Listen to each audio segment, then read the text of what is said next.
Faire rire, c'est un métier, c'est un art, c'est un sport de combat parfois. Derrière chaque blague, il y a des heures de doute, des salles vides, des bides qui font mal et parfois des instants de pure grâce. Dans ce podcast, on plonge dans les coulisses du parcours des humoristes, leurs premiers pas, leurs plus grands succès et leurs plus beaux ratés. On parle d'échecs qui forgent, de triomphes qui surprennent et de tout ce qu'on ne voit pas sous les projecteurs. Je suis Julie Chatman et ici on explore l'humour sous toutes ses facettes, sans langue de bois. Bienvenue dans Humour, Gloire et Raté. Aujourd'hui, je reçois un artiste qui, il paraît, parle beaucoup. Mais pas seulement, il chante, il compose et ses mélodies, comme ses blagues, peuvent très vite déraper.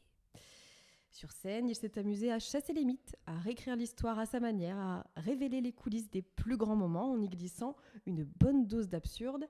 Et aujourd'hui, il annonce fièrement ses dernières dates avant l'Olympia. Alors, est-ce que c'est une prédiction audacieuse ou un objectif assumé ? On va en parler. Bonjour Simon Noins. Bonjour Julie Chatman, merci pour cette belle introduction. Dis donc, jusqu'au milieu, je ne savais pas qu'on parlait de moi. Je me suis dit, mais quelle carrière cet artiste, de qui parle-t-elle ? Il s'avère que c'est moi. Et c'était toi. Mais de l'entendre de la bouche de quelqu'un d'autre, c'est très agréable. Est-ce que ça t'a donné un peu des frissons ? Oui, je me suis dit quel beau parcours déjà. Mais ce serait dommage de s'arrêter en si bon chemin. C'est vrai.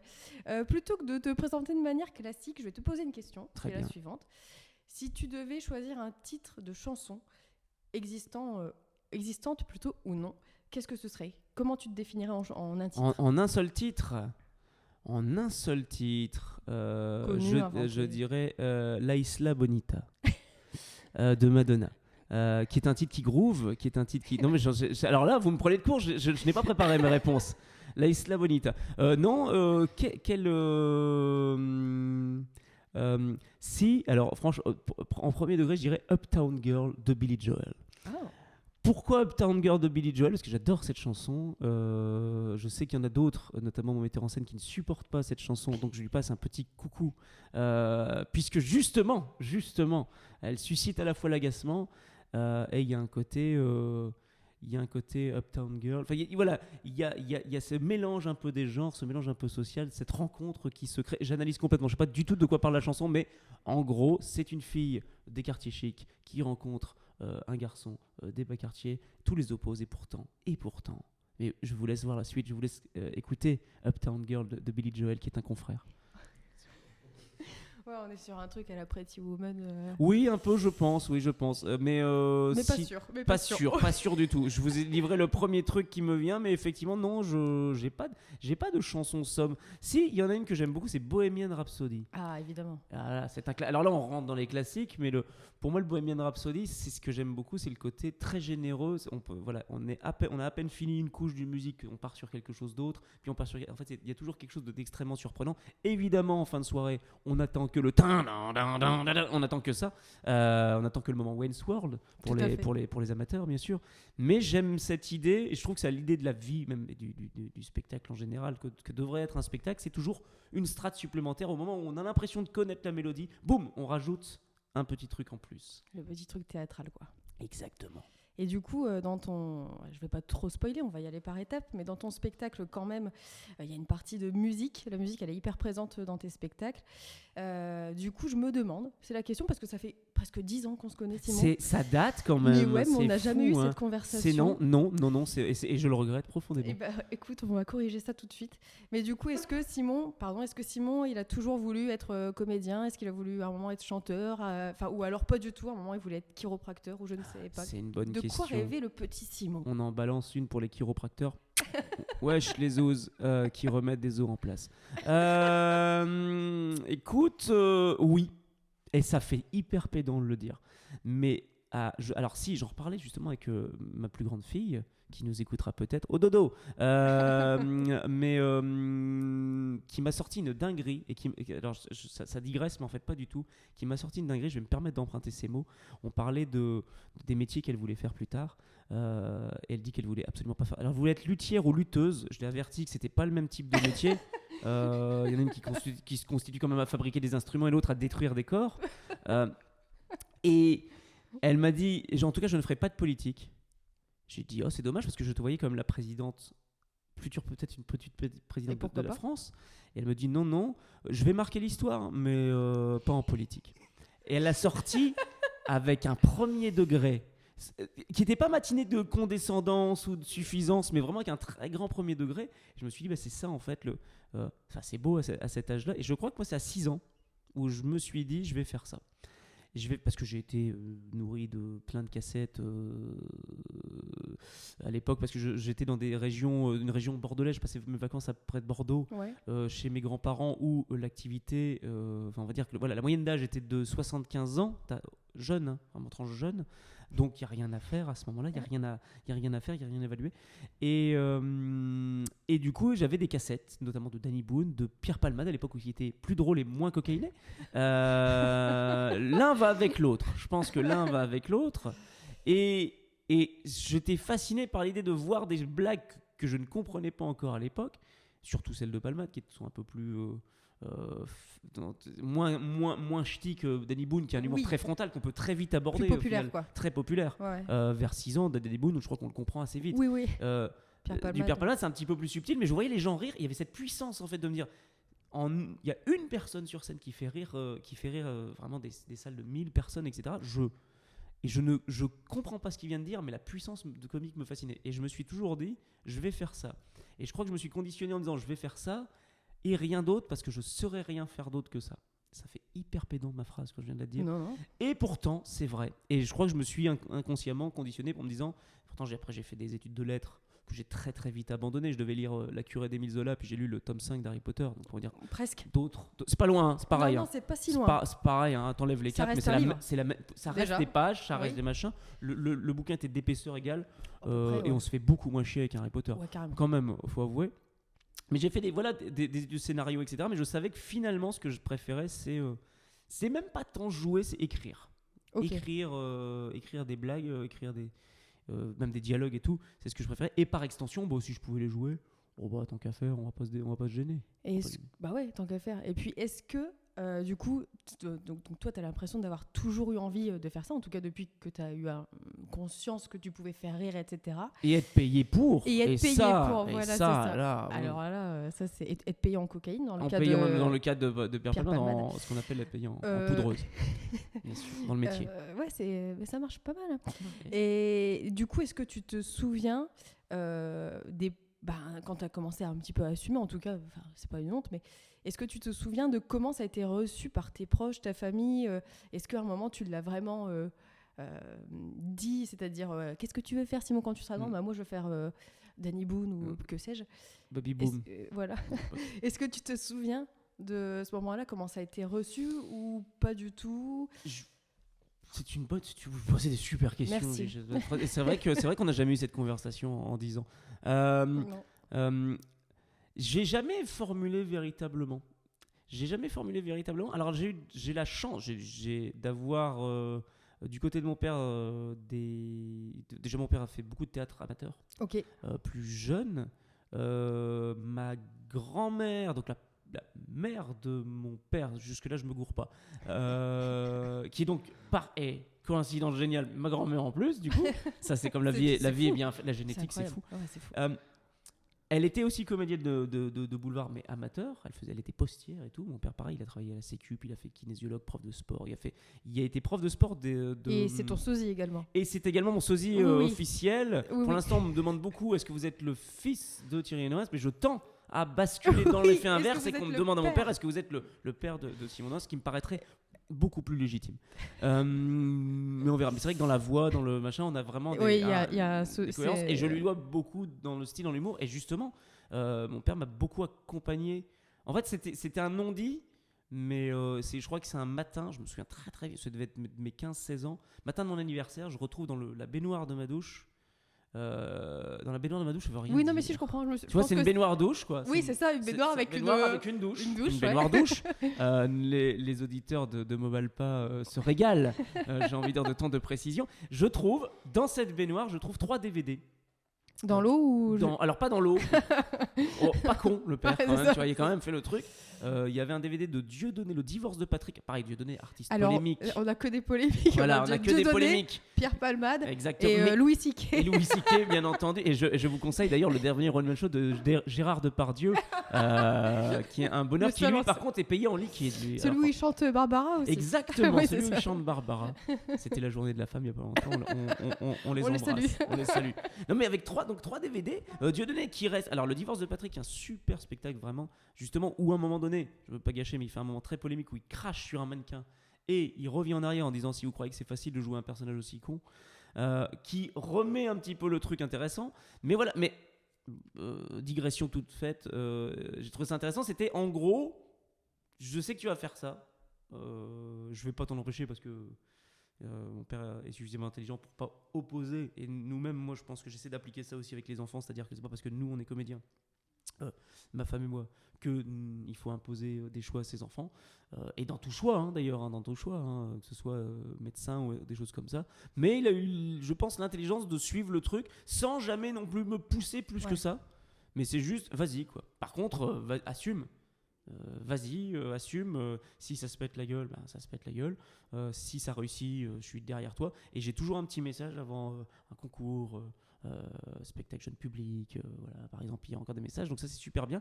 Et du côté de ma mère, s'en foutait un peu. Avec tout l'amour que j'ai pour elle, hein, bien sûr, mais Ouais. tout l'amour que j'ai. Oui, je fais également des imitations, d'imitations de pub, huile d'olive Puget. En gros, voilà, c'était plus fais ce que tu. J'ai Plutôt d'ailleurs neutre. l'avantage, c'est fais ce que tu veux. Et à la limite, les plus difficiles, quoi, c'était mes grands-parents du côté de ma mère, mais ils sont venus me voir un soir dans une pièce de boulevard qu'on jouait, qui s'appelle Espèce menacée, très bonne pièce. Je fais des recos. Hein. Je fais Oui, des mais recos. vas-y. Espèce menacée que vous pouvez trouver sur les plateformes. Et à la fin, ils ont dit OK. Parce qu'ils voulaient que je fasse prof, logique. Enfin, parce qu'avant, je voulais être prof, en fait. Ah oui, Avant donc- les 6 ans, je voulais quand même être prof. Ok, il y a eu une petite période. Mais Prof comme... ou avocat. Ah, Mais en fait, je voulais juste parler seul devant des gens. Oui. Et après, je me suis dit comédien, c'est quand oui, même donc beaucoup c'est plus quand même. chiant, en fait, quitte C'est à- c'est voilà. d'ailleurs des métiers qui sont assez proches. Hein. C'est des métiers qui sont assez proches, pas au niveau de la paye. Non, Surtout au niveau avocat, je pense. Oui. Après, prof, je crois qu'on n'est pas loin. Pas très loin. On n'est pas très très loin. non. Mais c'était plus ça, c'était ce côté. Qu'est-ce qui synthétise ces métiers-là ? Bah, c'est de parler seul devant les gens. Et après, quand je dis lâcher la grappe très gentiment, mais c'était OK. Ouais. Je vois. Et j'ai trouvé ça très très bien de jamais essayer d'en dissuader quelqu'un.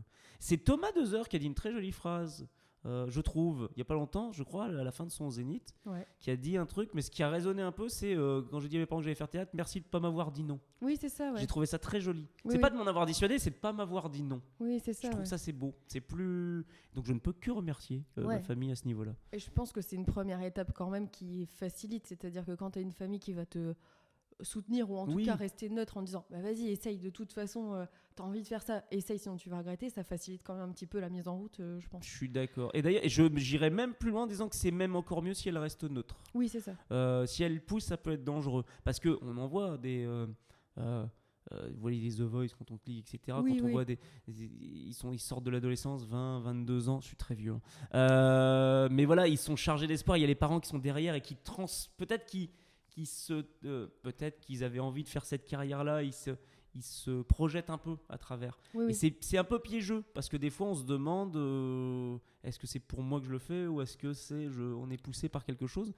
Je pense que l'idée de rester, la meilleure étape, c'est vas-y, écoute, tu feras bien, fais tes expériences. C'est être suffisamment intelligent et faire confiance à, je trouve, l'intelligence de son enfant en disant fais tes propres choix, assume les conséquences. C'est clair que si ça n'avait pas marché, j'ai fait d'autres trucs, j'ai flyé pour des groupes pharmaceutiques, Ouais. je me suis fait engueuler parce que à l'époque c'était, je crois, Numéricable. On peut citer cette part parce qu'elle n'existe Mais plus. oui. Ça existe plus. J'ai prospecté pour Numéricable en me faisant engueuler parce que leur box marchait pas. Parce que j'étais bien sûr le Vous avez directeur essayé général de- de Numéricable. Vous avez essayé de le débrancher. C'est exactement ça. Moi, j'étais en plus à pied en train juste de distribuer des câbles et il y a un mec en vélo une fois qui s'arrête et qui me dit c'est une honte, je vais résilier, en pensant que j'étais le PDG. Hein. Oui, Parce c'est que ça. le PDG a que ça à faire, quoi, de flyer, Distribuer les... évidemment. Donc oui, j'ai fait d'autres trucs, mais toujours en étant... mais même pas sur en me disant, l'objectif. mon Dieu, c'est absolument ça que je veux faire, je ne ferai rien d'autre, etc. Mais quand même une espèce de truc naturel, en fait. C'était un chemin assez naturel. C'est quoi. ça, c'est un chemin naturel. Et du coup, tu te rappelles un petit peu de tes premiers... Enfin, parce que du coup, tu es enfant, donc sans doute que tu as fait du théâtre enfant. Tu te J'ai fait souviens un peu des premières fois où tu es monté sur scène en tant qu'enfant? Alors, j'ai fait bien galérer ma famille, parce que à l'époque, je vais vous replonger en arrière, à 6 ans, j'avais une voix comme ça. J'ai mué très tard, j'ai mué à 32 ans. Donc j'ai encore des relents, encore un petit peu des relents. Mais j'avais vraiment une voix comme ça et je répétais et je faisais « Je vais bien, tout va bien » de Danny Boone. Oh merde. Ah bah oui, tu peux le dire, merde. Et Madame Sarfati de Ah Elie oui, Kakou, qui était ah aussi oui. un modèle. Et je le refaisais. Et je crois que je le faisais devant mes parents. Je le faisais à toutes les fêtes de famille, avec une voix, mais franchement, je crois que les gens saignaient du nez, tellement les ultrasons étaient forts. J'ai tué 3 chiens, je pense, sur un sketch. Pas l'ami des bêtes, là, sur le coup. Non. Je le faisais après dans la cour d'école, c'est-à-dire qu'au bout d'un moment, en fait, mais j'avais pas de public, hein. C'est-à-dire que je me mettais à un endroit de la cour, je crois que je me souviens, c'est en CM2, puis progressivement, 1, 2, 3, 4 personnes qui venaient, des potes, pour faire style. Ah ouais, tu faisais Et ça puis dans après, la cour. Ah ouais, et puis après, et par contre, si je C'était déjà finissais ta petite, si je finissais la cour, enfin la récré tout seul, avoir fait mon sketch tout seul, j'étais pas plus malheureux, hein. Non. Peut-être que je me masquais beaucoup, je me voilais beaucoup la face à ce moment-là, mais j'étais pas plus malheureux que ça. J'étais sur je vais faire mon taf, viendra le public qui vient. C'est pareil maintenant, hein, ils sont pas beaucoup plus dans la salle. Mais Mais ils payent pour te voir. Ah ouais, ça, c'est Ils payent, différent. c'est une petite différence. C'est une petite différence.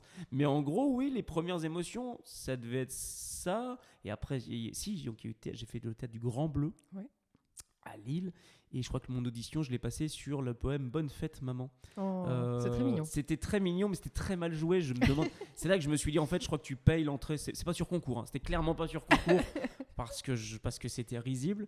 Mais au moins, ça t'apprend à appréhender un petit peu une scène de 100 personnes, 200 personnes, etc. Ça fait du bien. Ça servait à débloquer un peu les trucs. Mais oui. Passer un moment, en fait, tu te poses même plus la question de l'émotion de ce tu fais. J'ai très vite, je me suis dit, c'est un taf. Ouais. Mais c'est un taf et je le garde. Je pense que je le garde encore maintenant cette idée-là.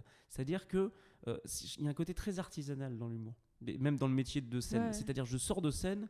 Le fameux passage avec tout le public qui passe devant vous et des fois qui dit juste ou et on a échangé, n'est-ce pas, je me tourne vers le réalisateur de ce podcast, ou des fois bonjour Jérémy, ou des fois un simple petit coup de regard quand on ne sait pas quoi dire à la personne, ou un petit sourire gêné, voilà. C'est des moments très durs à gérer. Déjà quand la prestation n'a pas eu l'effet escompté, parce que, et c'est pas de la faute du public, c'est jamais de la faute du public. Mais voilà, c'est moins leur univers, leur humour.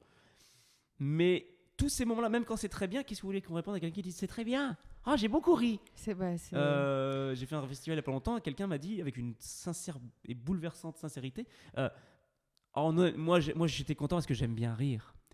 Alors j'ai rarement rencontré des gens qui disent moi je suis sinistre. Ouais. Voilà, c'est rare quand même ce genre de. Mais j'aime bien rire. Mais qu'est-ce que vous voulez qu'on réponde à ça? Mais en fait c'est le contrat est rempli. Ouais, mais en même temps t'as cette dualité où tu te dis ok, on me dit c'est très bien, mais qu'est-ce que tu veux que je te dise? Exactement. Et en même temps si on te le dit pas, tu fais putain, il y a personne qui m'a dit. Exactement. C'est horrible. On est vraiment des fragiles. Je pense qu'on est des fragiles. Mais je calcule pas je sais que d'autres comédiens, et c'est une autre manière d'aborder les choses, mais d'autres comédiens vont aborder le nombre d'applaudissements qu'ils ont eu, le rire, le machin. Ils vont décortiquer très vite, et c'est pas une mauvaise chose, hein, mais ils vont décortiquer très vite leurs prestations. Ouais. Au nombre de, on le sait maintenant, au nombre de, ça va faire vieux con ce que je vais dire, mais c'est au nombre de followers, au nombre de, attention, au nombre de followers par soirée. C'est-à-dire ce soir j'ai fait 30 followers.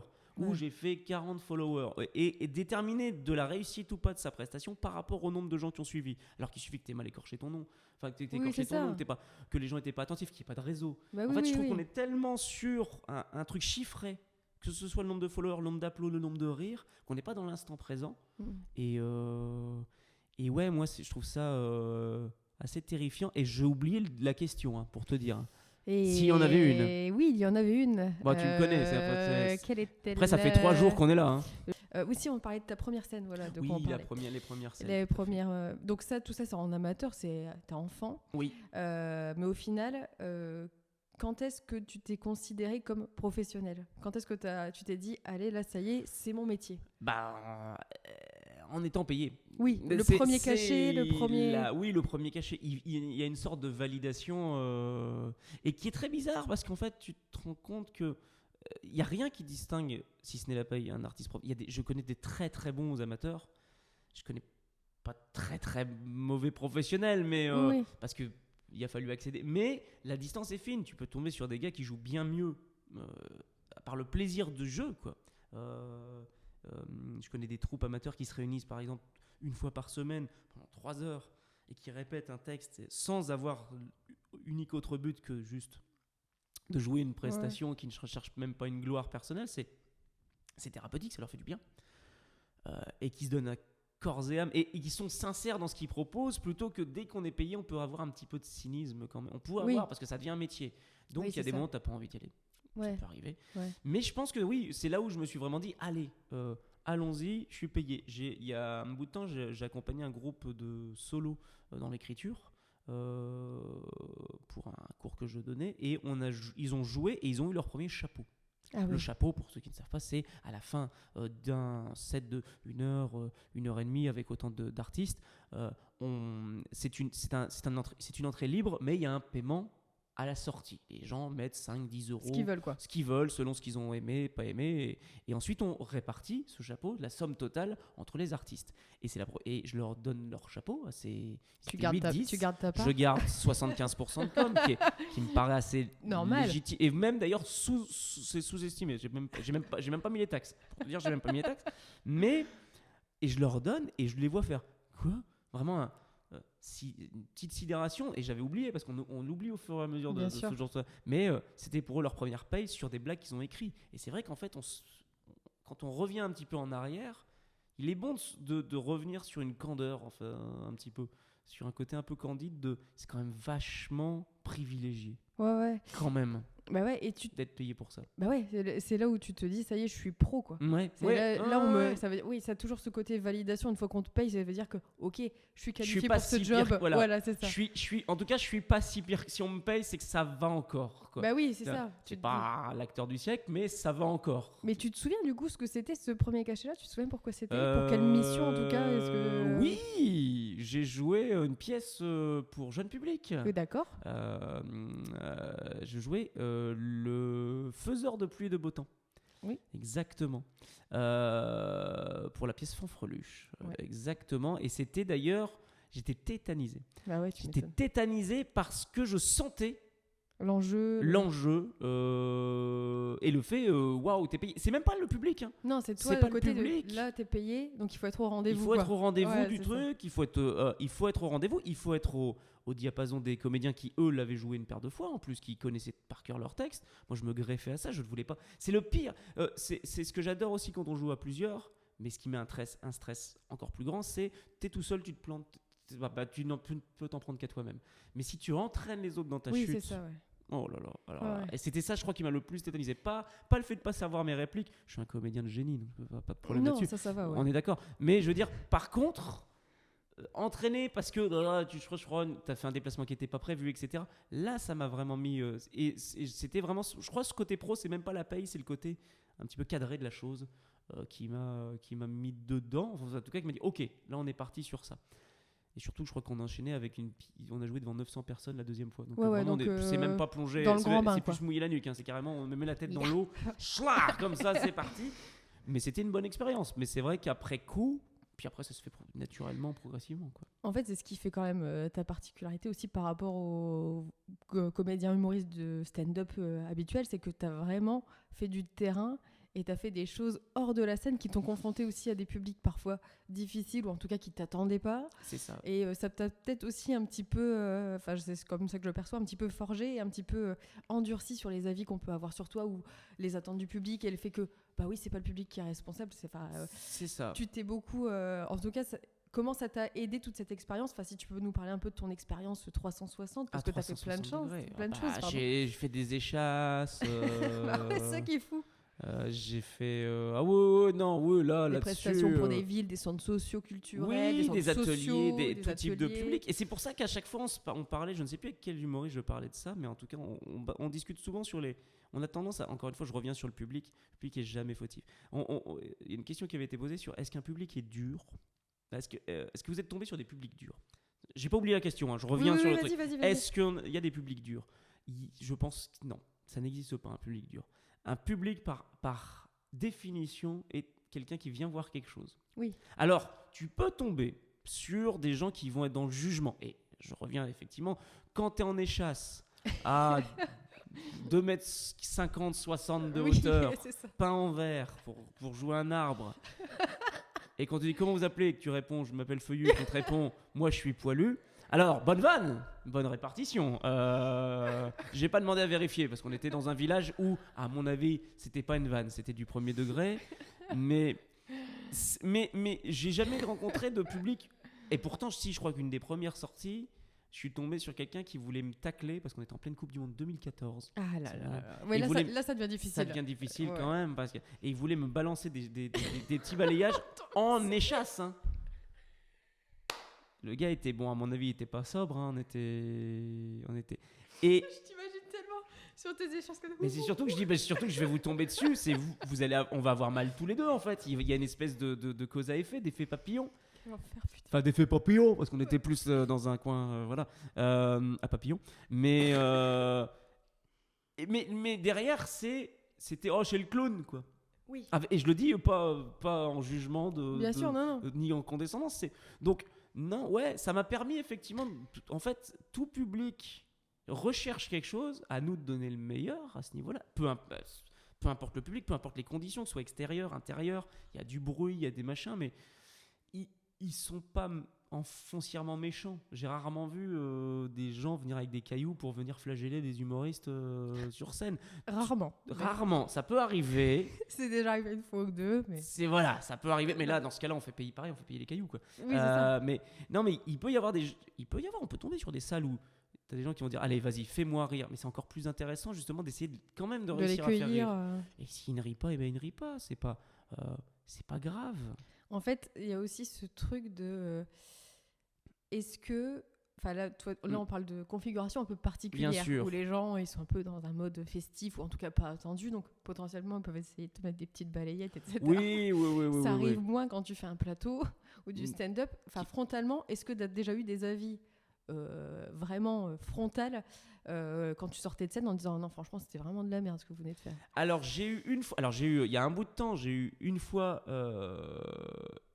il y a longtemps, hein, j'ai eu un sketch qui prenait pas, je faisais du perso il y a une bonne dizaine d'années, j'ai eu un ta gueule qui est sorti arrêtez de faire ça. Là je m'adresse aux caméras. Arrêtez de dire ta gueule aux yeux. Oui, laissez-nous finir. Laissez-nous finir. C'est fou ça. Ouais, laissez-nous finir parce qu'on a quand même des choses.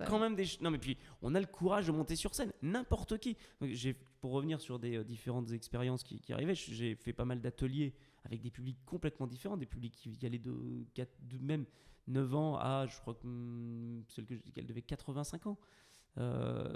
Si elle est encore vivante, je l'embrasse, bien entendu. Mais je leur ai toujours dit, c'est bien de monter sur scène. Vous montez sur scène, c'est bien. On verra. Évidemment, des fois, la rythmique, elle est pas bonne, l'addiction, elle est pas assez forte, etc. Évidemment, mais c'est bien. Ouais. C'est bien, vous montez sur scène. Ceux qui ne montent pas sur scène n'ont pas, pour moi, n'ont pas droit de dire quelque chose. Par contre, ils peuvent avoir leur avis, mais effectivement pas l'exprimer directement. Cela dit, mon passage était très nul à ce moment-là. Donc le ta gueule, je l'ai pris un moment de silence. En plus, j'ai bien entendu puisqu'il y avait un bide absolument monumental à ce moment-là. C'était pas un ta meule. C'était pas non. C'était bien le bon ta gueule. Donc je pars un peu comme ça. Cela dit, je comprends. C'est dur, ouais. Mais après, ça a été assez rare. J'ai eu en sortant une dame, une fois, une vieille dame qui m'a dit j'ai détesté ce que vous avez fait, monsieur. Frontalement. Une dame, mais avec une gentille. Enfin, une gentillesse. Non, on peut pas dire que c'est une gentillesse, mais en tout cas, un aplomb. Oui. Elle s'en cachait pas. Elle était pas désolée de le dire. Je lui ai dit merci beaucoup. Enfin, merci beaucoup. Merci d'être votre franchise déjà. Oui, oui. Et puis il s'avère qu'il me dit je n'aime pas du tout, j'ai pas du tout aimé l'humour noir, ce n'est pas mon truc, monsieur. Et là je commence à tiquer un petit peu parce que je dis alors tu connais un peu mon style, Oui. vous connaissez un peu mon style, je me souviens pas d'avoir énormément d'humour noir, je peux avoir 2-3 vannes qui Oui. grattent un petit peu, mais pas plus que ça. Et elle commence à me dérouler pas mal de phrases, donc je me dis bah, elle a pris des notes. Et je me rends compte progressivement que c'est pas du tout de moi qu'elle parle. Cette dame, elle me fait un débrief d'un autre humoriste dont je tairai le nom parce que je ne veux pas jeter l'opprobre Ouais. sur cette personne qui en plus a un style plus trash, effectivement beaucoup plus humour noir, Mhm. mais qui n'est pas le mien en plus. Et Mhm. en plus on se ressemble pas. Je pense qu'elle était aveugle Oui, c'est depuis qu'elle était âgée. et âgée. Donc, mais je prends sur moi. Ouais. Je prends tout le truc Ouais. en m'excusant vraiment. Mais écoutez, madame, je suis désolé que vous ayez passé un mauvais moment. Ça m'a réconforté parce que je me suis dit, bah, c'est bizarre quand même, quelqu'un qui vient me voir. Au point que je l'ai dérangé en fait Oui. dans son. Cela dit, je peux comprendre que moi, en fait, avec mes jeux de mots à la con, mes chansons qui durent 3 secondes, etc., je peux susciter. J'ai déjà vu. L'agacement. J'ai déjà vu susciter l'agacement, voire une certaine forme d'hostilité. Et j'en parlais à Léo Hart, un ami humoriste qui m'a dit, moi j'ai déjà bidé dans des lieux, et que je dis oui mais toi quand tu bides tu ne suscites pas l'hostilité. Je dis moi je peux susciter, si ça ne prend vraiment pas, c'est assez rare, je le remercie, mais je peux susciter vraiment une envie de me frapper physiquement. J'ai noté cette chose-là et malheureusement ça me fait d'autant plus rire. Oui, parce qu'en plus on n'a pas vraiment parlé de ça, mais toi c'est pas du stand-up que tu fais. Non. C'est vraiment un style particulier. Du coup, on va revenir un petit peu juste en arrière. Donc tu te professionnalises, tu commences à faire des cachets. Je reviens un petit peu en arrière, mais je voudrais vraiment parler de ton style. Donc comment tu trouves ton style? Comment tu commences à écrire en fait tes premiers seuls en scène? Alors Ton tout premier seul en scène. Mon tout premier sketch, je l'ai écrit, et c'est ça qui est génial, c'est ce besoin d'écrire à un moment donné. Je m'en souviens très bien, je l'ai écrit, je suis incapable de le reciter maintenant, c'était sur les repas de famille. Là par contre c'était un sketch de stand-up, je vais avoir 13 ans. Ah oui. Ah ouais, 13 ans, 12, 13 ans. Et en fait, je n'arrive pas à dormir un soir, c'est pendant les vacances, et littéralement, je m'excuse du terme, je dégueule 4 pages de texte. Nul à mon avis. Hein. Ouais, je le relis maintenant, c'est nul. Mais il y a un besoin. Il y a un besoin de sortir une insomnie où tu te dis, il faut que j'écrive un truc. Quoi. Et après, je crois que c'est 2010 où j'ai commencé à écrire le premier solo, mais à l'époque, je venais de quitter le domicile familial. C'était déjà tard à l'époque, parce que je crois que j'avais 23 ans, un truc comme ça. Parce qu'au final, j'avais commencé les études. J'habite encore chez mon père, c'était pas dérangeant. Mais après, je quitte, et donc c'était l'histoire d'un mec qui quitte le domicile familial sans savoir vraiment où aller parce que son appartement n'est pas tout à fait prêt. Ce qui était pas loin d'être la vérité en plus. Et donc, ça a commencé à écrire des sketchs à personnages. J'aimais bien les persos, je trouvais que les situations des persos étaient intéressantes. Et puis ça revient dans l'inspiration un peu Palmade, un peu Danny Boone Oui, aussi, quand même, des sketchs de situation au-delà des sketchs de personnages. Quoi. Ce qui est intéressant, c'est la situation. Donc oui, c'était inspiré de ça, c'était inspiré un peu de Palmade, un peu de... Il y avait un peu de Kaamelott, du Astier, notamment dans l'écriture. Je trouve ce côté un peu absurde qu'on peut rencontrer chez Rollin aussi, chez François Rollin, qui lui est un niveau au-delà de l'absurde à ce niveau-là, ce qui a d'ailleurs donné ensuite le spectacle d'après qui était Chasse Limite, qui a eu une carrière éphémère, très très très très très très éphémère, mais qui était intéressant dans l'idée de l'écriture. Oui, je crois que ça doit dater de 2010, les premiers sketchs. Il y avait déjà un sketch musical. Il y avait déjà quelques chansons qui sont gardées près de 15 ans après. Ah, ça fait mal de penser comme ça. Mais oui, qui sont restés, mais toujours avec cette idée quand même d'absurde, de décalage en fait. De décalage. Oui, t'avais déjà en toi ce truc musique, situation. Oui, jeux de mots. Beaucoup de jeux de mots. Je me fais rire les jeux de mots. Mais je peux comprendre que ça suscite l'hostilité quand t'es vraiment pas jeu de mots. Moi, ça me fait vraiment rire quand c'est. Ça dépend comment c'est amené. Ça dépend comment c'est amené. Il faut que ce soit bien amené. Ça dépend comment c'est amené. Et là, je remercie mon metteur en scène, qui est une femme brillante, pour me dire non. Hein, on la connaît, on la salue encore une fois. Non, c'est trop. Celui-là ou cette vanne-là est trop. Et on peut très vite basculer sur le tonton en fin de repas. et c'est ce que Rollin disait d'ailleurs, j'ai eu la chance de coécrire quelques sketchs avec lui, qui dit on peut très vite basculer avec le jeu de mots. Lui, pas du tout jeu de mots. Il déteste ça. Mais je suis content d'avoir réussi à quand même tirer 2-3 jeux en disant si, drôle, Moi aussi, François. Mais il dit on peut très vite basculer sur le tonton de dimanche après-midi qui dit j'en ai une bonne, ou alors santé. Il y a le fameux mais pas des pieds, il y a toujours voilà c'est ce fameux truc là. Et moi c'est ce truc là avec les jeux de mots, tu vois, ça me suscite un peu, c'est un peu le côté tonton parfois, oui, quand c'est mal amené, hein. oui et des fois je les amène pas du tout bien, tu vois. Et alors des fois c'est fait exprès que ce soit pas bien amené. J'ai une phrase que je dis depuis 15 ans qui est quand même donc une chanson qui s'appelle Yvette la chouette, et quand le public entend ça il boue, et j'ai déjà eu des réactions de alors que si clairement les gens pensent que c'est du premier degré et que je suis très fier de cette vanne là, il faut qu'ils sortent de la salle à ce moment là, parce que la suite va très mal se passer pour eux. Ils vont passer un très mauvais moment. Ouais. Donc il y a aussi, comme tu dis, la manière de l'amener, mais il y a aussi ce second degré de se dire oui, la vanne est tellement appuyée et tellement nulle et tellement que oui, vous sentez qu'il y a un petit second degré derrière. Donc c'est des fois le jeu de mots peut susciter autre chose quoi, en termes de... Oui, ça te sert aussi dans ton style absurde, etc. Ça fait partie de ton personnage au final. Exactement. Du coup, tu parlais de Juliette qui te met en scène. Oui, je la salue. Oui. Moi, en fait, alors on reparlera de tes spectacles, etc. Mais c'est quand même, tu parlais de Rollin, etc. Mais il y a quand même dans ton parcours des rencontres qui t'ont permis, en tout cas qui te permettent d'évoluer. C'est à quel point c'est important de bien s'entourer comme ça quand tu fais de la scène. Est-ce que tu peux faire un peu cavalier seul, ou comment tu t'entoures? Est-ce que c'est le hasard? Est-ce que tu choisis? Enfin, comment ça s'est présenté pour toi un petit peu tout ça?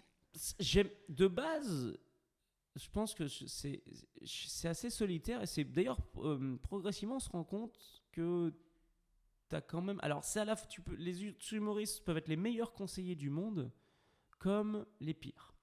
Je cite toujours des copains. En plus, je démarre. J'aime bien ça. J'en place une encore. Yacine Bentayeb, un homme charmant que j'embrasse. Yacine, si tu nous regardes, on l'embrasse. Qui disait ne venez pas me voir. Il a laissé un message à un moment donné que je trouve très intéressant. Je me permets, Yacine.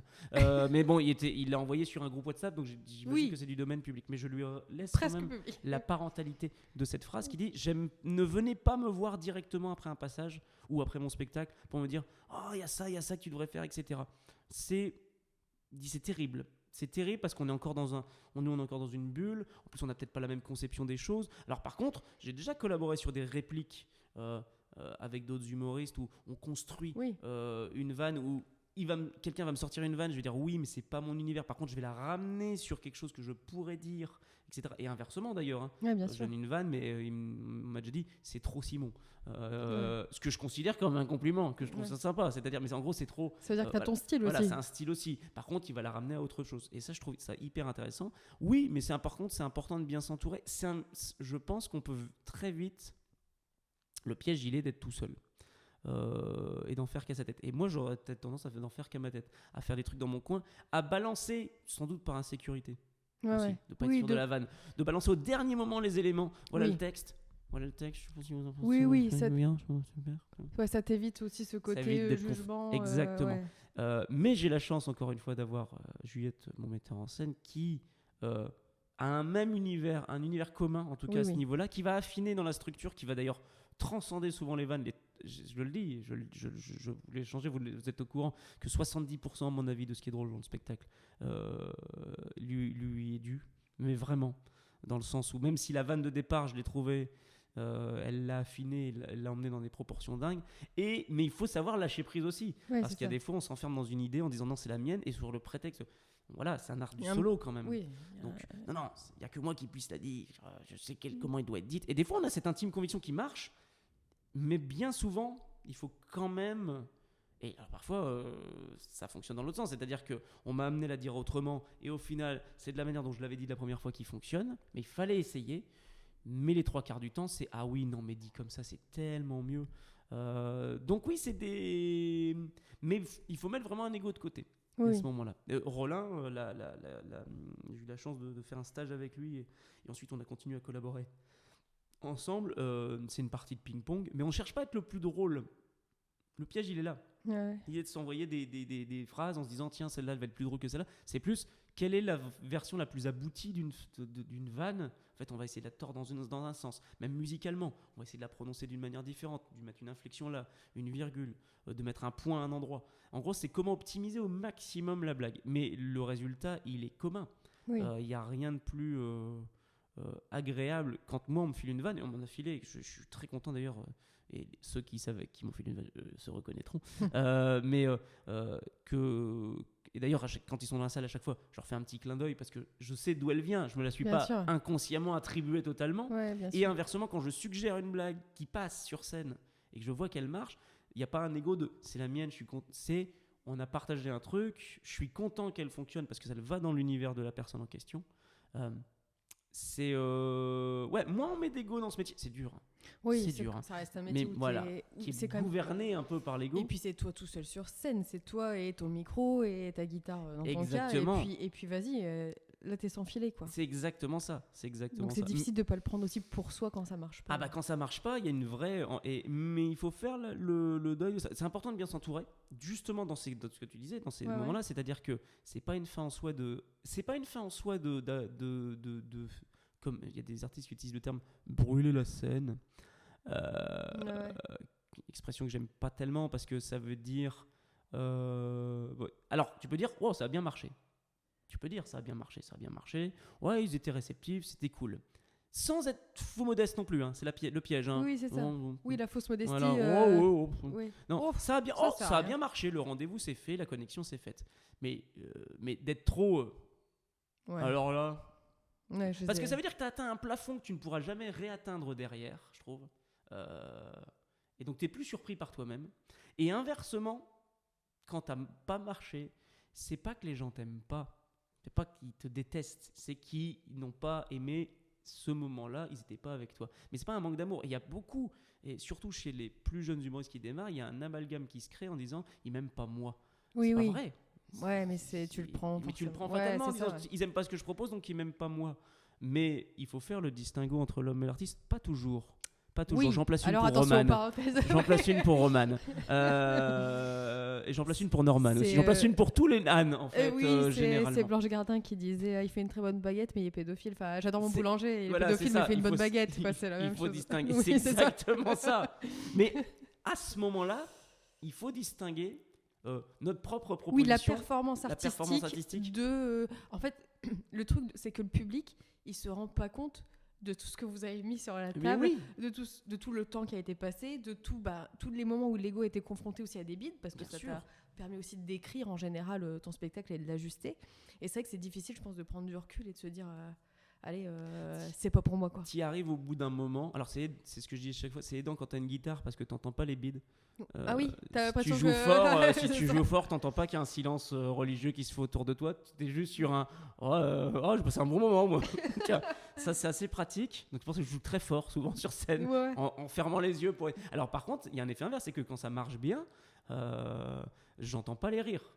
Ah oui. Mais au moins, je trouve que je me conditionne pas à ces rires. Donc il n'y a pas de satisfaction outre mesure. Ouais, t'essayes de rester aussi un peu à distance. Je fais la perf, clac, clac, clac. Si ça marche bien, c'est super. Ça marche pas, désolé. Et surtout, je suis désolé d'avoir fait... parce qu'ils perdent du temps, les gens. Ouais. Tu vois ce que je veux dire, je leur ai volé un peu de leur temps. Ouais. Parce que je dis souvent à des élèves, je dis... le prix d'un spectacle, des sous, tu peux en récupérer. Enfin... À part si le prix est à 85 balles et que t'es sur un Gad Elmaleh en sous-régime qui... Non mais ça peut arriver, tu vois. Bien sûr. Qui au final, je balance. Non mais tu peux tomber sur un très bon spectacle, mais tu peux tomber sur un spectacle où... moi j'avais vu une captation, un de ces spectacles où il joue à Saint-Étienne, ça marche pas. Tu sens que ça marche pas à tel point qu'à un moment donné il dit non, ça rigole pas beaucoup. Bah oui, mais à 85 balles la place en fait. Ouais, puis est-ce que de dire ça rigole pas beaucoup, dis donc. C'est vraiment en plus c'est le meilleur truc pour relancer une ambiance, tu vois. T'appuies vraiment là où ça va pas quoi. C'est vraiment appuyer sur disons, vous êtes un public de merde, donc ça ne marche jamais, on est d'accord. Mais voilà, il faut toujours. Derrière, quand on monte sur scène, nous on est en manque d'amour. Je pense qu'un humoriste c'est quelqu'un qui est en manque d'amour. Attention, même si on lui fournit, je parle pour moi, des prostituées. J'en demande toujours 3. J'en demande toujours 3 avant chaque scène, mais je m'arrête à 2, c'est complètement con, je suis gourmand. Je m'arrête à 2, je suis dans 3. J'ai été trop gourmand. Tu sais, c'est comme les nuggets que tu te montes par casquette 10. J'aurais dû en prendre 6. La boîte familiale. Mais oui, j'aurais dû en prendre 6. Je m'arrête avant. Non, mais besoin d'amour. Mais non, mais il y a un vrai besoin d'amour que moi, personnellement, en plus, j'ai. Pardon. J'ai cet amour à la maison, familialement, etc. Oui, mais c'est un autre type de. C'est un autre type d'amour, mais tu as quand même ce besoin d'une validation. Mais en fait, Oui, bien sûr. c'est que ça inconsciemment, c'est pas que ça te suffit pas, parce que évidemment que moi, tu me parlerais personnellement, je suis l'homme sans doute le plus comblé. Enfin, en tout cas, ça n'existe pas l'homme le plus, parce que sinon, tu es entouré que d'hommes le plus comblé du monde. Oui, bien sûr. Donc, il n'y a pas une compète, mais il y a un équilibre qui me va très bien. Je suis extrêmement heureux. Mais s'il y a ce besoin d'aller sur scène, c'est qu'il y a besoin il y a un ego à nourrir, mais un ego qui est différent de l'ego personnel. Oui. Il y a un ego artistique. Oui, c'est ça.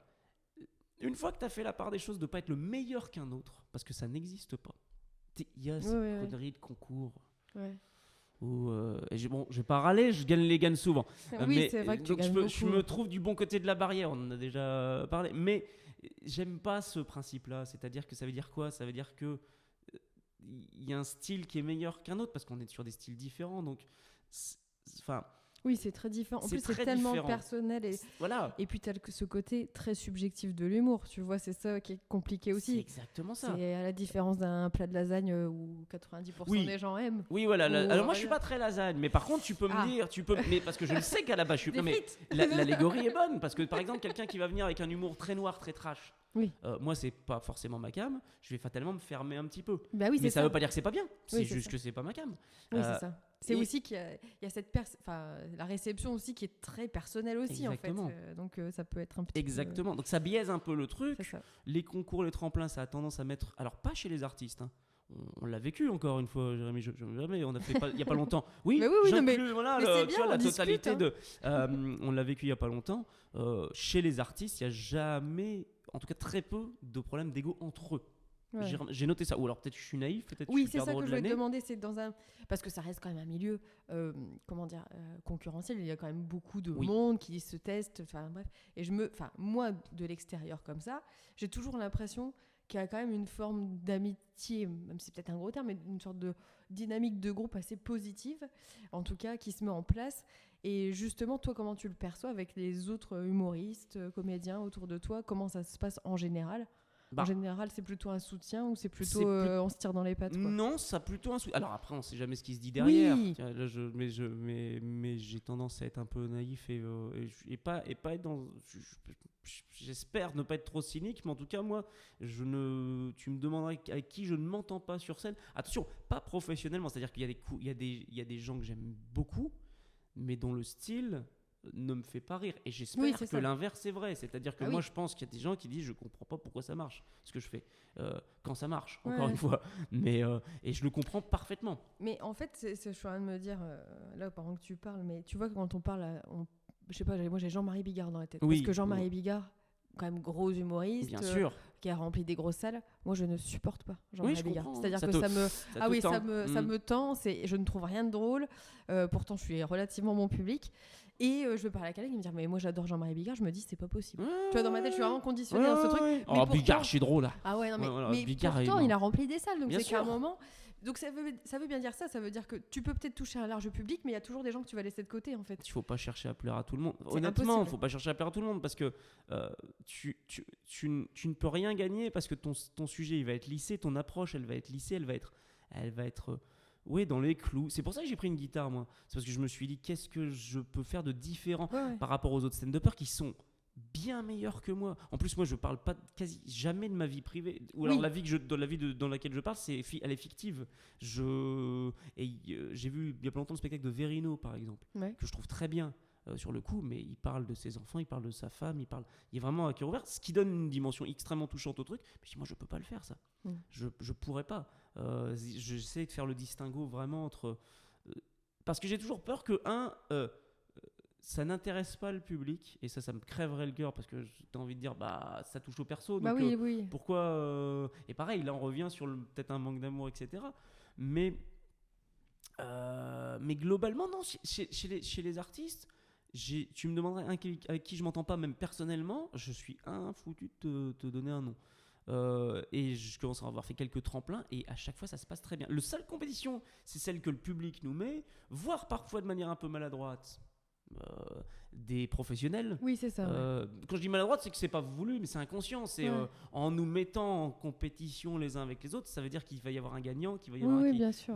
Mais ça dépend tellement de. J'ai fait le tremplin de Saint-Raphaël il y a pas longtemps. Ce qui était génial, c'est qu'on jouait sur 3 jours différents. Et sur les 3 jours, il y aurait pu avoir 3, 4, 5 vainqueurs différents parce qu'en fait, ça dépend. Il y en a un qui a très bien marché un soir, un autre qui a très bien marché un autre soir, il y en a un autre.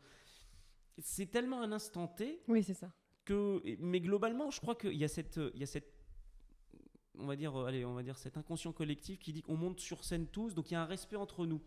Oui, oui, il y a une forme de respect, c'est vrai. Tu vois, c'est comme des boxeurs, je pense, je pense que même s'ils se mettent sur la tronche pendant tout le long, il y a un respect entre eux parce que l'autre mec fait à peu près la même chose que toi, ou en tout cas, il est dans cette catégorie-là. Donc oui, tu peux être sensible à mais c'est souvent sensible plus à des styles d'humour en disant moi je comprends pas pourquoi ça marche, mais rarement pour la personne en elle-même. Oui, pour la personne en elle-même, on est tous dans le même bateau, et le but c'est que les gens passent une bonne soirée. C'est pas une prestation en particulier. C'est si les gens passent une bonne soirée dans l'ensemble. Ouais, c'est ça.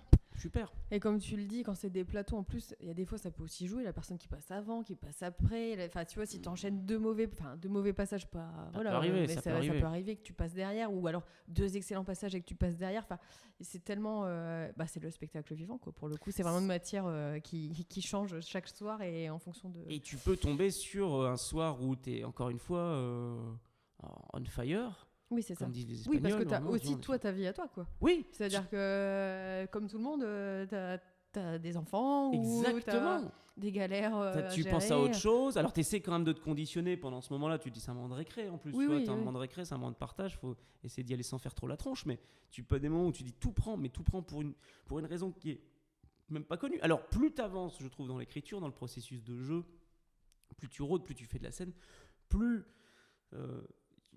Your expectation, les expectations, je sais pas comment on dit en français, excusez-moi, je suis un peu américain, les attentes, non, plus tes attentes et même dans l'écriture, hein, plus tes attentes, ou en tout cas ce que tu écris, au début tu vas avoir ça, c'est très visuel, tu auras ça de vannes et au final tu vas garder ça c'est au début. Plus tu avances dans l'écriture, plus tu es conscience de ton personnage, de ton style, de ton machin, plus tu vas garder en fait les 3/4. Et les 3/4 vont fonctionner. Alors, bien sûr, il y a toujours de la recorrection, de l'affinage, mais en gros, tu es de plus en plus conscient de ce que tu fais, et donc tu vas te mettre de plus en plus dans une bulle. C'est pas que tu vas être en mode condescendant et par ailleurs, ouais, ça marche, mais il faut arrêter dans ce cas-là. Il faut toujours le vivre pleinement, je trouve. Mais voilà, tu vas être de plus en plus conscient et alerte de ce que tu vas produire. Du coup, on a parlé de toutes les rencontres, en tout cas de comment c'était important de bien s'entourer. Pourquoi plutôt c'était bien important de bien s'entourer. Mais justement, à l'inverse, est-ce que parfois tu as croisé des personnes qui t'ont fait douter, ou est-ce que tu as eu des conseils non sollicités qui t'ont un petit peu ébranlé? Est-ce que tu as eu des moments où tu t'es dit, pour une rencontre ou pour autre chose, ou pour un retour public ou pour un commentaire négatif, est-ce qu'il y a eu des moments où tu t'es dit, peut-être que je me trompe? Alors, j'ai eu des retours négatifs, et ils sont logiques, ils sont légitimes, parce que encore une fois, c'est pas la cam de la personne qui te fait ce retour, c'est pas sa cam. Mais encore une fois, faut le partir du principe que c'est pas qu'elle t'aime pas toi, c'est qu'elle aime pas elle n'est pas en adéquation avec ce que tu produis. Mais est-ce que cette réflexion-là de justement prendre le recul, est-ce que ça t'est venu tout de suite, ou t'as dû voilà, c'est ça. Ah non, ça m'est venu il y a 2 semaines. Non, mais pas loin, quoi. C'est-à-dire que c'est pour ça que, et il y en a, et j'en croise encore beaucoup, et ce qui est normal, hein, mais c'est peut-être aussi cette expérience de, comme tu disais, de faire des centres sociaux, de faire des trucs en extérieur, des prestations complètement différentes, où en gros, non, c'est pas... pourquoi ils t'aimeraient pas toi? T'as rien fait en fait. Enfin, tu vois, si tu leur as piqué un peu de leur temps, et malheureusement, mais globalement, les 3/4 du temps, si ça marche, le reste du temps, parce qu'effectivement, si t'enchaînes bid sur bid, à un moment donné, il faut vraiment être à l'écoute de ce que disent les personnes et se remettre un peu en question à ce niveau-là. Si de temps en temps il y a un petit accro, ça arrive. J'ai eu deux moments, mais pas où ça m'a fait douter, mais où j'ai eu mon premier haters. T'étais là, t'étais au Pont de Singe. C'était pas la meilleure ambiance du siècle, on peut le dire. Là, c'était un rendez-vous. Moi, j'ai pas passé un mauvais moment.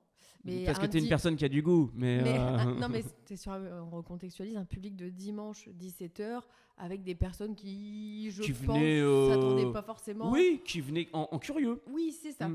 Exactement. C'est ça. Et l'ambiance ne prend pas. Spectateur Moi, je suis curieux. Spectateur curieux et déçu pour certains. Moi, j'avais bien ri. Hein. Non, mais pas tous. Moi, je sais que je suis fracassé de fatigue à ce moment-là parce que je crois que j'ai eu une semaine où j'ai fait que jouer, etc. Je me défausse pas. Le matin, et mais jouer jeune public le matin, ça ne défausse pas la chose. Ça peut aussi te mettre dans un contexte où potentiellement tu prends moins de recul aussi. Exactement. Ouais. Et je sens que je pouvais donner plus, mais physiquement, j'étais vraiment à plat. Encore une fois, c'est pas une excuse. Mais donc je me prends une personne qui me dit il n'y a rien. Je vous le fais. Hein, je m'en souviens très bien. Hein, je le garde. Heureusement, j'en ai pas eu des beaucoup comme ça. Il n'y a rien d'intéressant dans ce spectacle, ce qui n'est pas totalement faux. Non, mais quand on le regarde bien, il n'y a peut-être rien d'intéressant dans ce spectacle, mais est-ce que c'est ce qu'on cherche dans un spectacle des fois ? Non. Peut-être pas. Mais la deuxième phrase est encore plus terrible, c'est la carrière de cet humoriste est terminée. Alors il s'appelait Cocatrix, hein, le mec en plus. C'est con parce que ça se trouve en fait c'était de la famille du mec de l'Olympia. Je suis un peu emmerdé parce que tu te dis bon bah en fait du coup j'irai pas. Je pense pas. Je pense qu'il y a des Cocatrix, il y en a plusieurs. Oui, je pense. J'espère en tout cas. Et je lui ai répondu du coup que j'allais me réorienter vers une carrière d'apiculteur. Il m'a jamais répondu ce garçon, mais ça m'a fait mal ça m'a pas fait mal au cœur. Ça m'a dérangé pour lui. Pas parce que quelle vie de merde, il y comprend rien. C'est mince, j'ai embêté ce monsieur. Ouais. Il s'attendait à voir un bon truc, à se marrer, et il s'est ennuyé copieusement pendant 1 heure.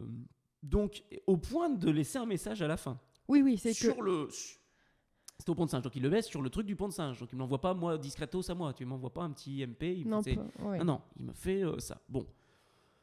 Donc j'étais vraiment, au-delà de ça, en plus j'ai pas été méchant sur mon retour, tu vois, mais j'étais prêt à échanger avec lui en disant, mais j'étais sincèrement désolé qu'il ait passé un mauvais moment, parce que c'était pas du tout mon but. Je pense qu'aucun humoriste ne dit, enfin si on est honnête, si on est sincère, on se dit juste, pardon, j'ai pas fait, désolé, je suis désolé que c'était pas mon but recherché de vous embêter.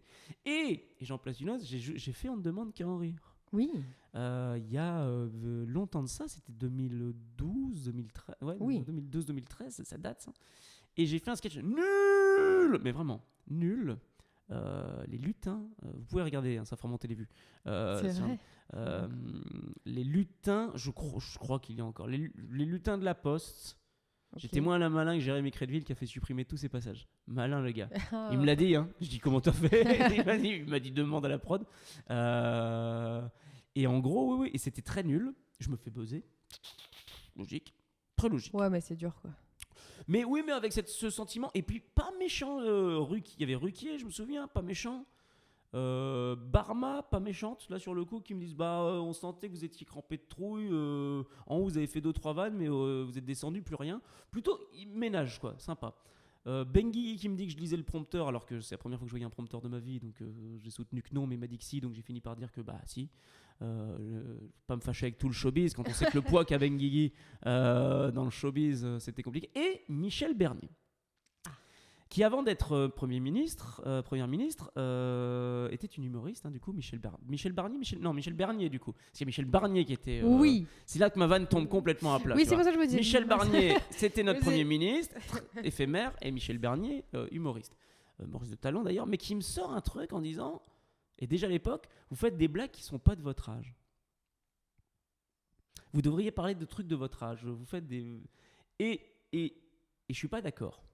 Mais je suis vraiment pas d'accord. Je lui dis pas non plus, je suis pas d'accord. Qui je suis à l'époque, même maintenant, qui je serais pour dire je suis pas d'accord. Mais tout petit, etc. Mais je suis vraiment pas d'accord avec cette phrase-là. C'est le seul truc où j'ai senti sur la performance, c'était nul, le texte était pas bon, etc. Mais un humour qui n'est pas de son âge, qu'est-ce que ça veut dire en fait ?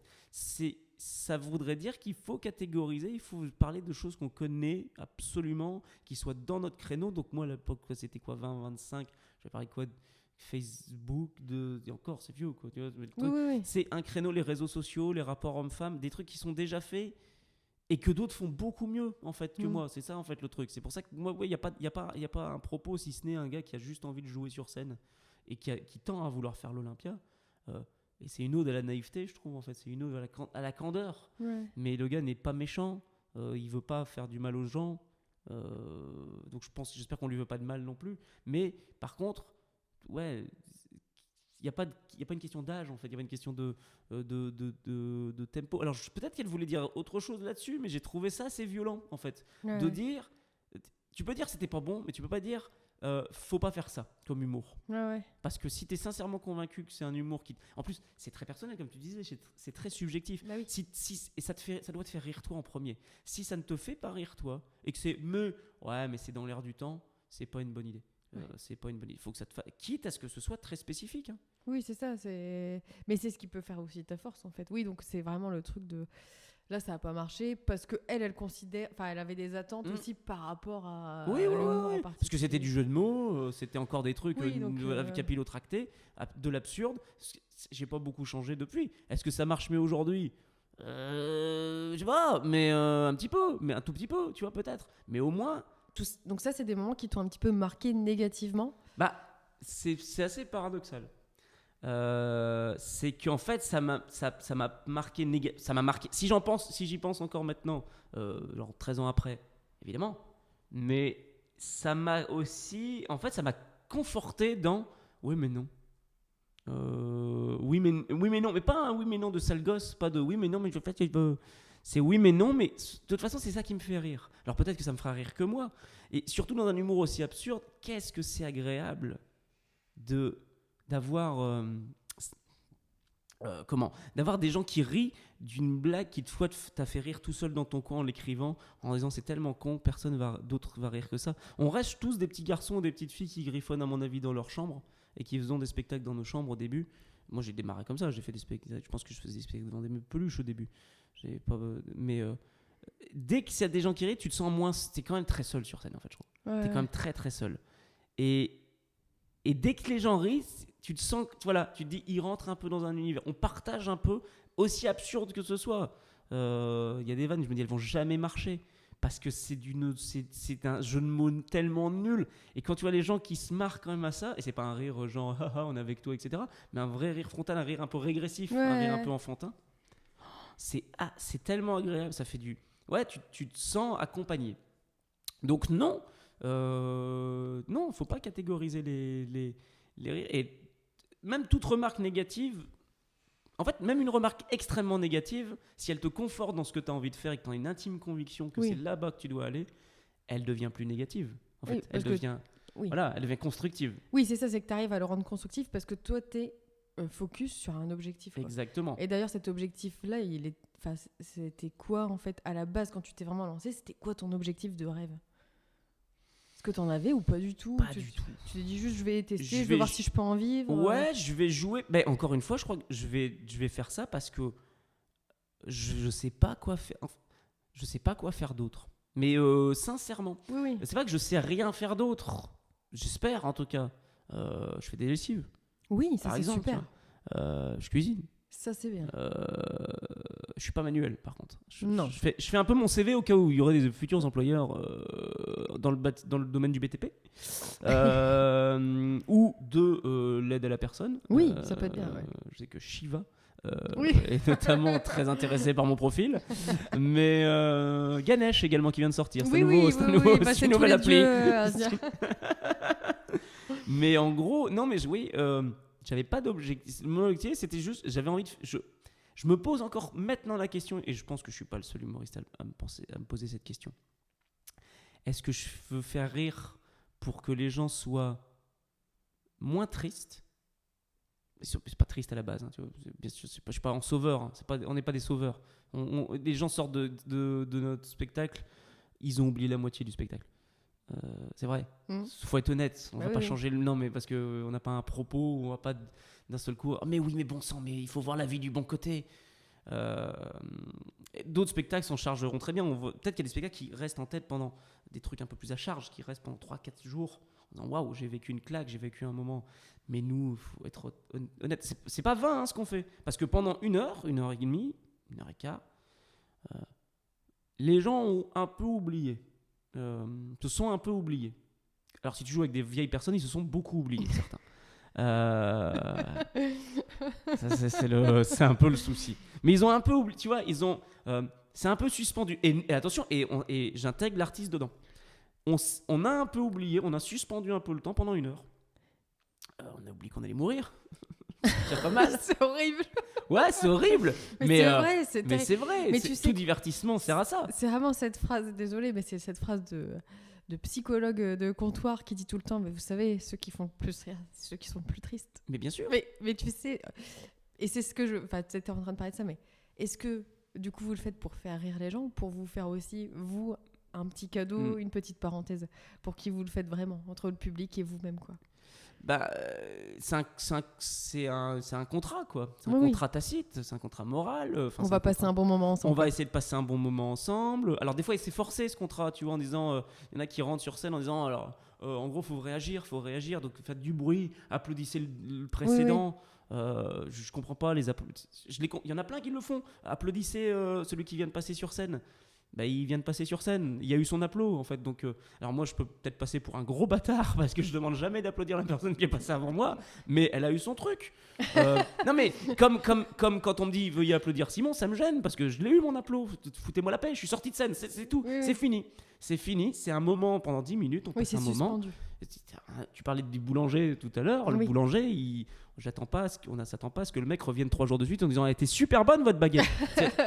C'est mon taf en fait. C'est mon taf là, c'est de faire rire et oui, et c'est pas du tout de faire oublier. Je fais très loin avec on oublie que les gens meurent, etc. Mais au moins ils sont venus chercher quelque chose pendant 1 heure, ils savent même pas ce que les gens sont venus chercher.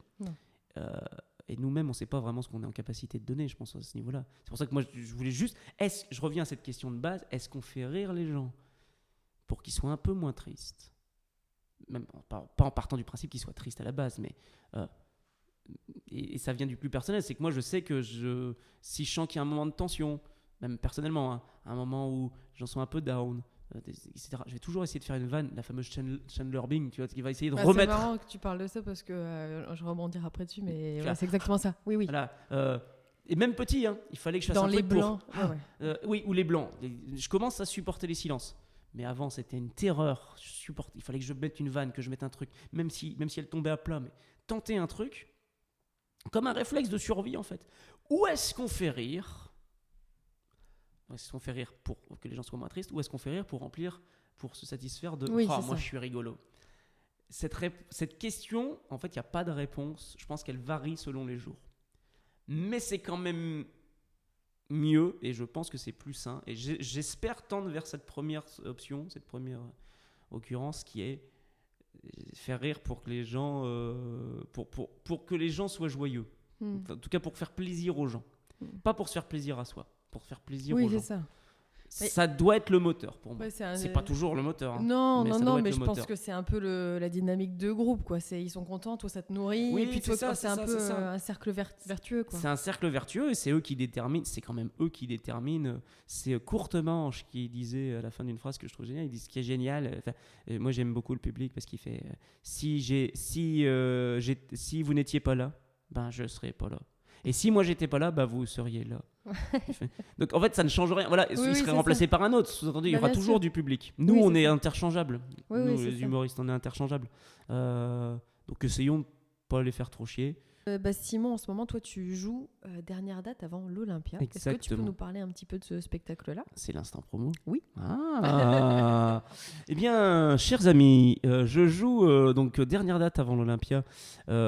Ce titre me fait beaucoup rire. Encore maintenant, je suis très. Moi aussi, j'aime bien. Dans l'auto. Merci. Je verse dans une auto-satisfaction. En gros, ce que je disais avant, je pense que oui. Je suis en train de refaire un pitch. Parce que ça va plus loin que ça. Donc c'est l'histoire de. Alors c'est moi, mais c'est un ersatz un petit peu. Je pense que c'est un artiste pas connu qui est persuadé qu'il l'est. Parce qu'il n'y a pas de raison. Parce qu'il est parce qu'il est fait pour ça, parce qu'on lui a toujours dit, sa grand-mère notamment lui a dit qu'il était fait pour ça. On n'est pas très loin, hein, on n'est pas très loin de ce principe-là, mais enfin, pas ma grand-mère particulièrement, mais vous savez, ce fameux, j'en parlais au début, c'est parfois des gens qui te poussent, des gens de ta famille qui disent oh si, hein, quel comique, hein, tu devrais faire ça. Et donc il est tellement persuadé et pourquoi pas l'Olympia, parce qu'il n'a paradoxalement, je crois, aucune notion de ce qu'est l'Olympia véritablement. Mais on lui a dit qu'il allait faire l'Olympia, donc il va faire l'Olympia. Mais il écume les bars tabac, les choses comme ça. Donc, ce qui fait qu'on ne se prive d'aucune jauge, d'aucun public. Et il joue comme s'il était effectivement juste avant l'Olympia. Et normalement, l'Olympia, ça devrait être dans pas longtemps. Il n'y a pas de raison, en tout cas, je veux dire. Donc, je crois que c'est une ode à la naïveté. J'essaie de rendre le personnage le plus candide possible parce que je pense qu'on ne peut pas en vouloir à quelqu'un qui est intimement persuadé, même par naïveté. C'est même pas un plan de carrière ou quoi que ce soit. Il n'a aucun plan de carrière. C'est juste, on lui a dit qu'il allait faire l'Olympia. Il n'a que sa sincérité comme arme, on a envie de dire. Je trouve que ça va un peu à rebours des fois les propos peuvent être un peu cyniques. Lui, je crois qu'il est tellement premier degré mais en même temps il n'entend que ce qu'il veut entendre. Donc voilà, je pense que c'est plus que des chansons à la con, etc. C'est plus un personnage qui est persuadé qu'il va réussir, mais sans écraser les autres, sans changer de personnalité, c'est un doux rêveur. Je pense que c'est un spectacle en hommage aux doux rêveurs, un petit peu. Aux gentils. Parce qu'on a tendance à penser dans la société d'aujourd'hui que d'être gentil, c'est une faiblesse. Je pense que alors ça va faire tu peux balancer la musique de We Are the World dessus, hein, tellement la phrase est bateau, mais je trouve qu'être vraiment gentil, surtout dans un monde actuel, gentil, hein, c'est-à-dire le plus pas vouloir de mal à qui que ce soit, ou pas essayer d'écraser les autres au détriment. Oui, une vraie gentillesse, quoi. Une vraie gentillesse, non calculée, non feinte, non consensuelle aussi. Moi, je suis un vrai gentil, moi. Je suis un vrai gentil. Oui, c'est ça. C'est beau, c'est rare. Je dis pas que je suis un vrai gentil, ça se trouve je suis un gros bâtard. Je suis d'ailleurs un sombre enfoiré. Et on l'est. Personne n'est gentil du soir au matin et du matin au soir et H24 et à 360 jours de l'année. On a nos failles, mais d'essayer d'être le plus gentil possible. Gentil dans le sens de une absence de jugement, de prendre les choses comme elles viennent. D'essayer de voir une performance dans une globalité, que ce soit un tremplin, que ce soit un plateau. Moi, par exemple, un comédie club, et il commence à y en avoir pas mal des comédie clubs. Si le plateau en ensemble est réussi, si j'ai bidé, c'est pas grave, le plateau dans l'ensemble, il a été réussi. Donc c'est cool. Vaut mieux ça que d'être sur sa performance à soi. Oh, moi j'ai foiré alors que tu vois, ou j'ai bien réussi alors que le reste de la soirée est pas bon. Qu'est-ce qui est le plus intéressant au final? Voilà, mais c'est peut-être naïf, hein, mais bon, ça manque de. Ouais, j'ai l'impression qu'on peut manquer. J'adore, moi, c'est hyper rafraîchissant des gens qui sont vraiment dans le partage et dans un premier degré quand on parle. Oui. C'est ce que je veux dire. C'est très transparent, très bienveillant mais transparent. Astier disait, il le dit toujours, il n'est pas mort en plus. Hein. Astier disait avec une interview avec Kian Kojandi, dont je vous recommande l'excellent Bref 2, bien sûr, saison 1. C'est une petite réco qu'on peut faire encore, oui, bien on entendu. peut le faire. Mais je crois que les gens l'ont déjà vu, hein, à mon avis, ils l'ont dévoré, bien sûr, pense. mais bon, sait-on jamais. Il dit les vrais bons. Je emploie ces mots, Astier. Il dit rarement des conneries quand même. Les vrais bons, les mecs avec qui tu travailles, les mecs, les filles avec qui tu travailles, les vrais bons, ils sont tous une caractéristique commune, ils sont bienveillants. Ouais.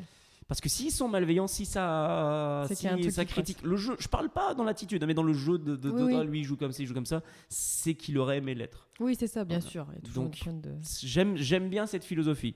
Après, l'appliquer au quotidien, c'est difficile, c'est autre chose, mais voilà. Donc oui, c'est une ode au rêve.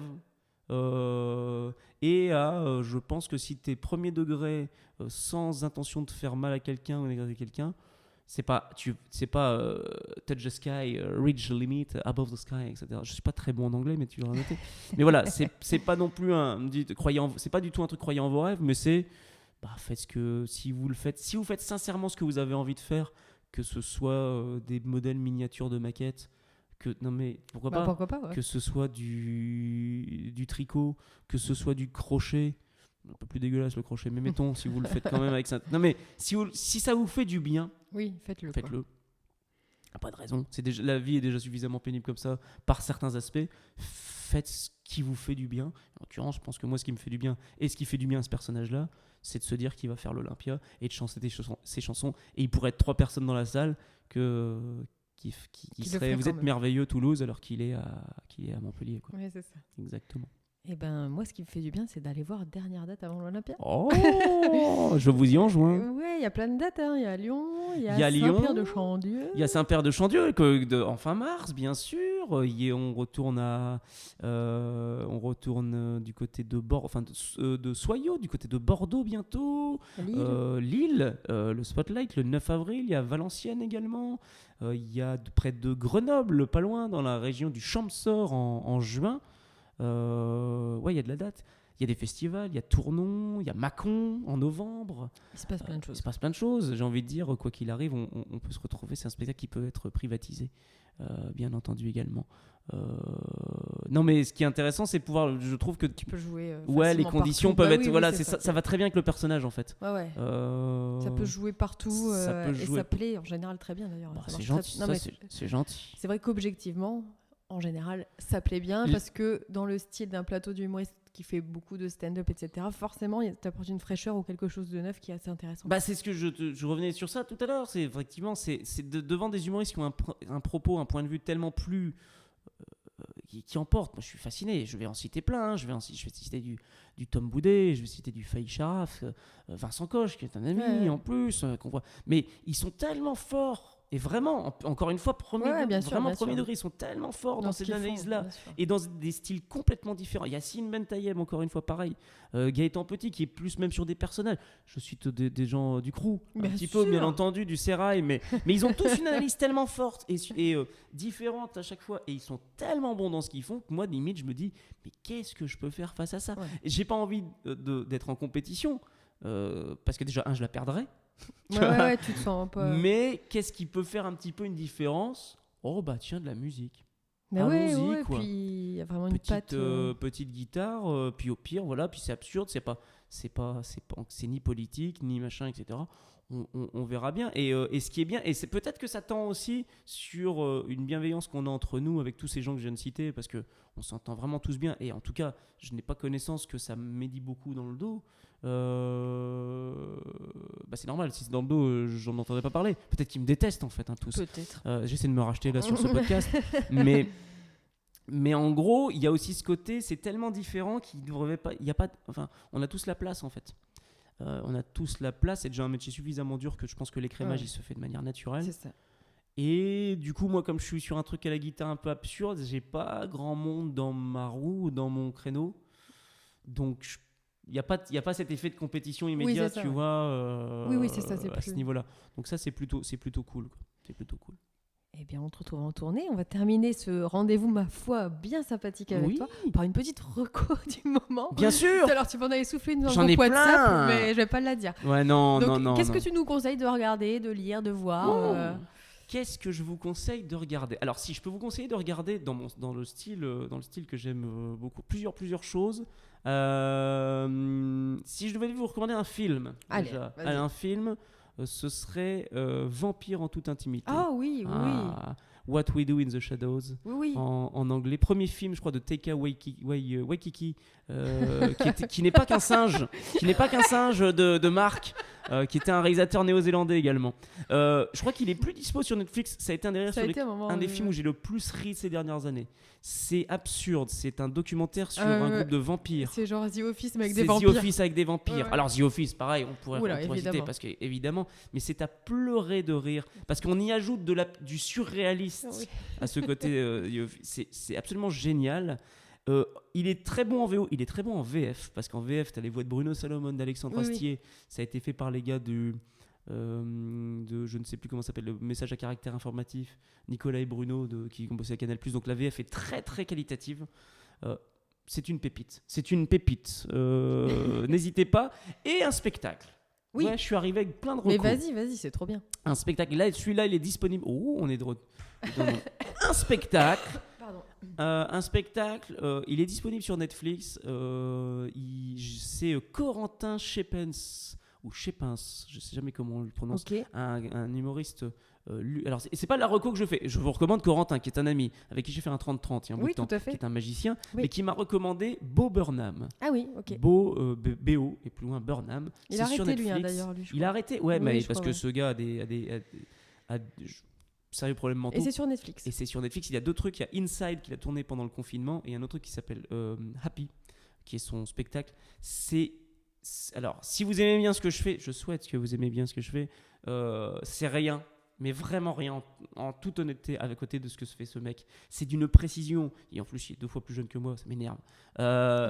C'est d'une précision folle, c'est d'une intelligence dingue. C'est extrêmement intéressant le point de vue qu'il a de la création et du rapport de l'artiste au public.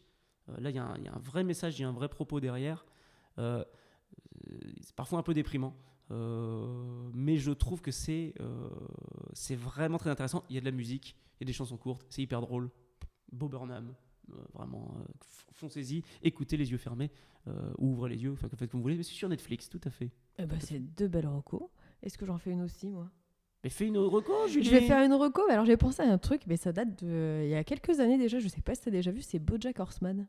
Oui, BoJack Horseman. Oui, alors faut être pareil, faut être dans un bon mood quand même. Faut être dans un bon mood. Ouais. Alors c'est vrai que c'est très étonnant BoJack Horseman parce que tu te dis putain c'est quoi, pourquoi le gars il a une tête de cheval? C'est pas grave. Pourquoi le gars il a une tête de cheval? Enfin nous quand Surtout qu'il est entouré des fois d'humains. Oui. Il est entouré d'humains. C'est ça. Mais en fait c'est incroyable cette série parce que tu t'attends pas à une tournure comme ça et pour Pas le du coup tout. c'est un peu je trouve en lien avec ce podcast là qu'on est en train de faire parce que c'est vraiment Hollywood et ses méandres quoi. Oui. Avec ce besoin de faire rire et la réalité derrière la scène et c'est assez noir hein. D'ailleurs moi j'ai pleuré hein. Oh, bah, Donc, ça prend c'est des drôle et proportions, noir. Oui. des proportions assez dingues. Et t'en oublies.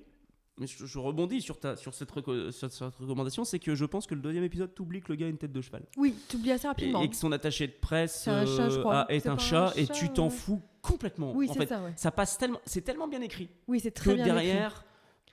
L'histoire est très bien. t'as oublié le truc. Tu sens ouais. qu'ils ont fait les dessins sous acide, mais le reste Ah est oui, très bien. parce que Ouais. c'est pas dessiné non plus.